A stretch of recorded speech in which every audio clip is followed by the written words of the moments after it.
Tudi tokrat ste si vladajoča koalicija v zakon skrili rešitve, ki kažejo na že kar bolestno željo po spreminjanju vseh delujočih podsistemov v Republiki Sloveniji.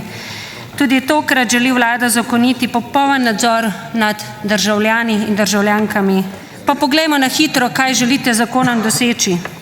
Urad bo lahko zbiral podatke iz praktično vseh naših evidenc, vseh državljanov in državljank. Gledali bojo lahko brez kakršnihkoli odredb v naše podatke, osebne podatke, zdravstveno stanje, premoženje, koliko delovne dobe imamo. Inšpektorji bodo lahko brez sodne odredbe vstopili v naše stanovanje in pregledovali našo dokumentacijo in izvajali druga preiskovalna dejanja.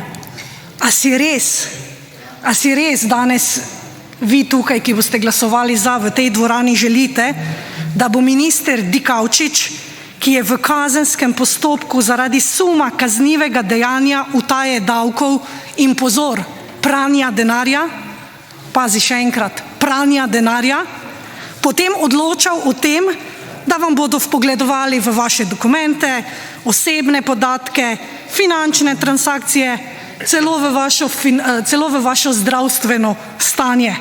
Pazite, zaradi česa? Zaradi suma pranja denarja. Veste, kako temu rečemo v Mariboru? Pa kaj si ti, ja nor? Seveda bom glasovala proti.